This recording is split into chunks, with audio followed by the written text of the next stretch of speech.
Sejam bem-vindos a mais uma videoaula da Regiac do Ensino. Eu sou o professor Marcos Henrique e hoje nós vamos falar sobre o Brasil pré-colonial.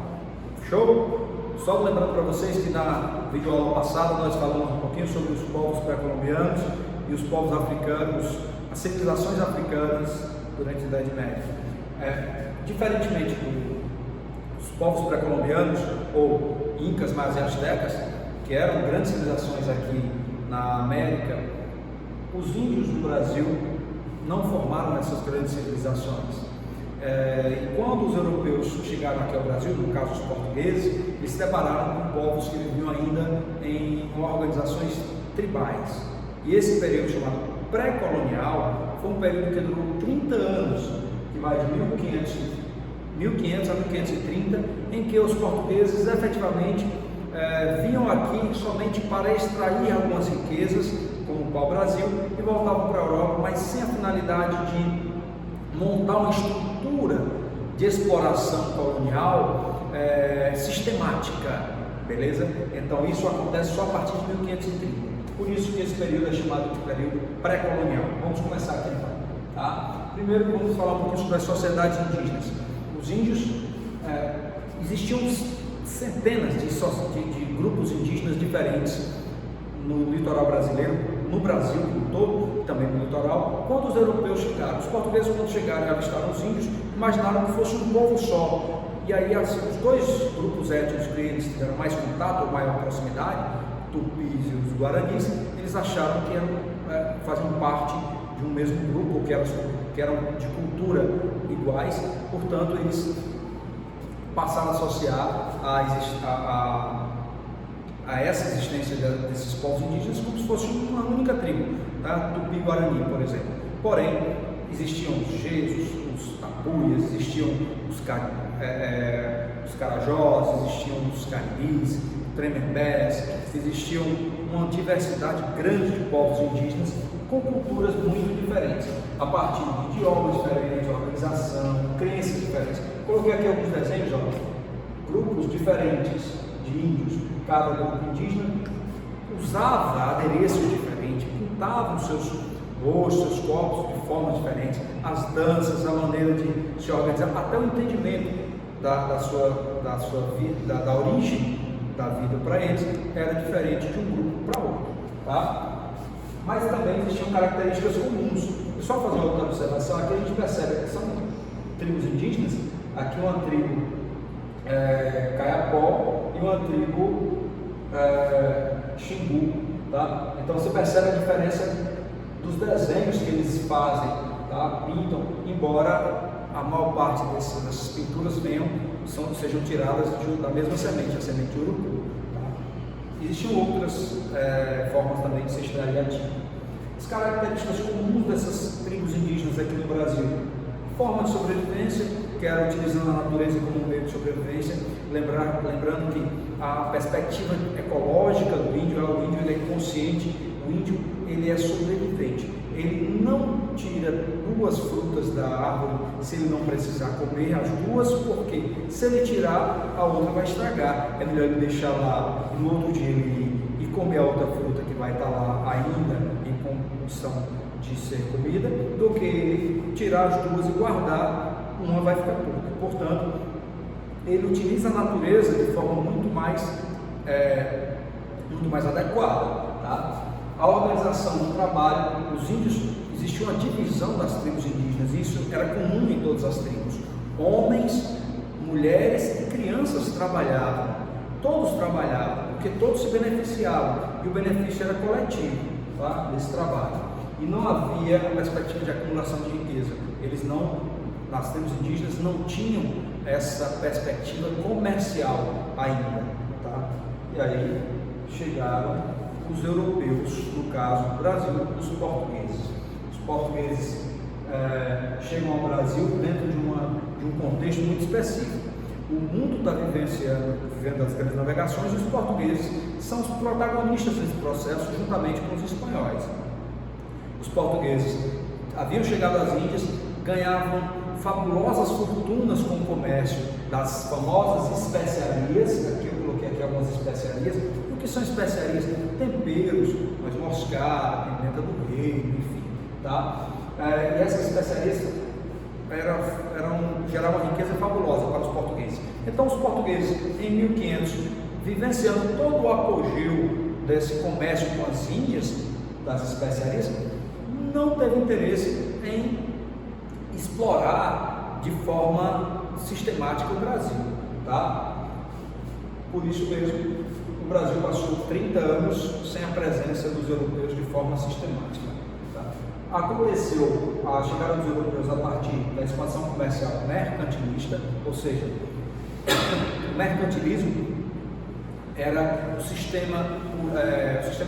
um conjunto de práticas em que reis e burguesia estavam unidos para poder garantir o comércio, e com isso os dois ganhavam.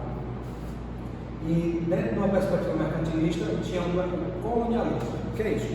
Encontrar locais para explorar, formando colônias de dominação desses reinos, e essa dominação era militar. Essas colônias, elas tinham que cumprir um pacto colonial, onde toda a riqueza daquele lugar deveria ser comercializada ou destinada somente para a metrópole.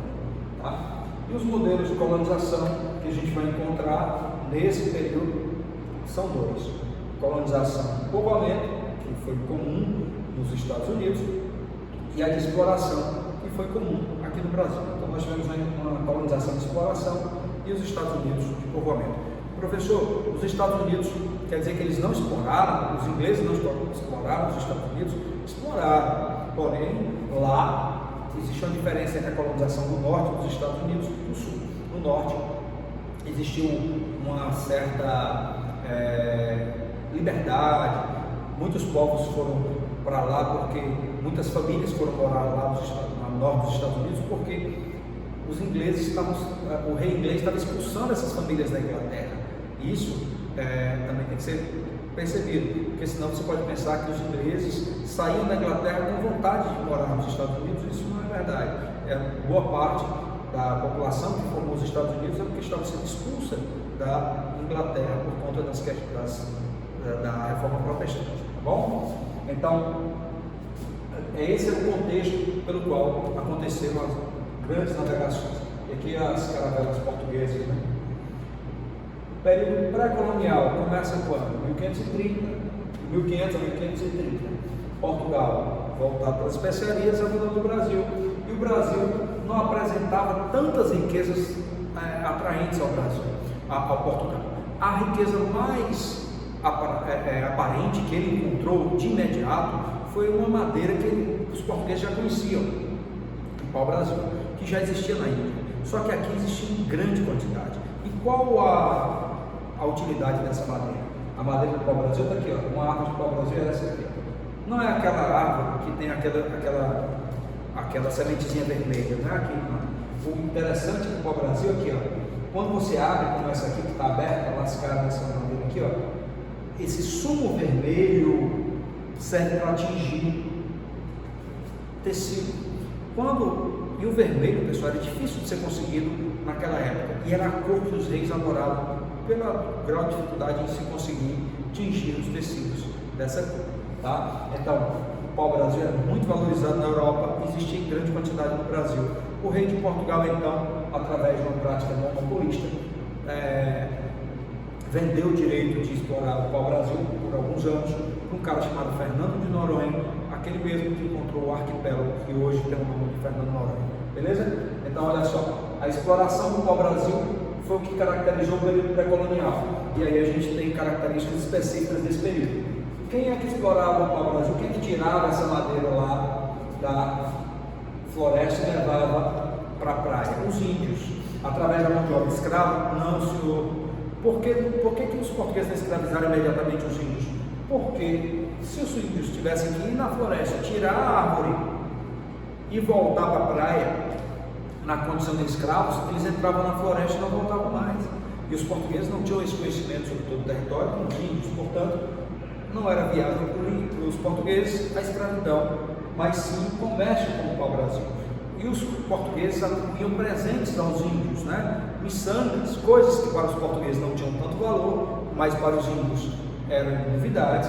eles presenteavam os índios, em troca os índios enchiam os navios portugueses com troncos de pau-brasil, tá certo? A mão de obra, portanto, era livre. O que acontecia era uma forma de escambo, uma troca de um produto por outro, e construção de feitorias. O que é uma feitoria, professor? Os portugueses vinham aqui, enchiam os navios e iam para Portugal. Como eles demoravam muito a vir, eles construíram pequenas fortificações em que os índios podiam depositar os troncos de pau-brasil ali, para quando o navio português viesse, já ter muitos troncos de madeira ali, para eles somente recarregar os navios e voltar para Portugal. Essas feitorias terminavam estabelecendo limites para que os piratas de outros reinos, quando chegassem aqui, percebessem que já existia um reino europeu que dominava a região, tá? Bom, entre 1530 e 1530 ocorreram algumas expedições para cá. As principais expedições eram para buscar o pau-brasil, mas também tinham as expedições que eram exploradoras, tá? Pelo menos umas 4 expedições vieram para cá para explorar, para tentar encontrar ouro, tentar encontrar outras riquezas para além do pau-brasil. E essas expedições, já que elas vinham para cá em navios fortemente armados, ajudavam também para proteger a costa, o litoral brasileiro, da presença de outros reinos, os invasores que vinham para cá para comercializar o pau-brasil e qualquer outra riqueza que pudesse ter aqui no Brasil que fosse de interesse dos europeus, principalmente os franceses. Esses franceses que vinham para cá, eles eram considerados pelos portugueses como piratas, trabalhavam a serviço do rei. Para os reis franceses, eles eram corsários, para os portugueses, eles eram piratas, tá? Então, essas expedições, elas terminavam por proteger a costa brasileira. Outro fator importante, pessoal, é que os europeus, os reinos europeus, Portugal e Espanha, já estavam muito bem estabelecidos em relação à América. Uma parte da América era da Espanha, outra parte de Portugal. Porém, os outros reinos que não tinham participado do Tratado de Tordesilhas não concordavam com essa visão da divisão da América entre Portugal e Espanha. Eles atribuíam um artifício que era comum na Europa naquele período, chamado Uti Possidetis Iuris. O que é isso, professor? O Uti Possidetis é a posse pela utilização da terra. Eles achavam que se chegassem no território e se não encontrasse ninguém ali, naquele lugar, de uma determinada nacionalidade, portanto aquele lugar poderia ser explorado e tomado pelos europeus. Se eles chegassem no litoral brasileiro, os franceses, e não houvesse portugueses ali, eles achavam que poderiam ficar e se instalar ali, porque a terra não estava sendo utilizada pelos portugueses, entendeu? Então, era o Uti Possidetis, era o que justificava ingleses, franceses, holandeses a vir à América e tentar conquistar riquezas aqui, além de Portugal e Espanha, beleza? E isso eles conseguiram, tanto é que hoje existe a Guiana Francesa, o Haiti era da França, o norte da América foi colonizado pelos ingleses, pela Holanda, o Canadá pela França e por aí vai, tá bom?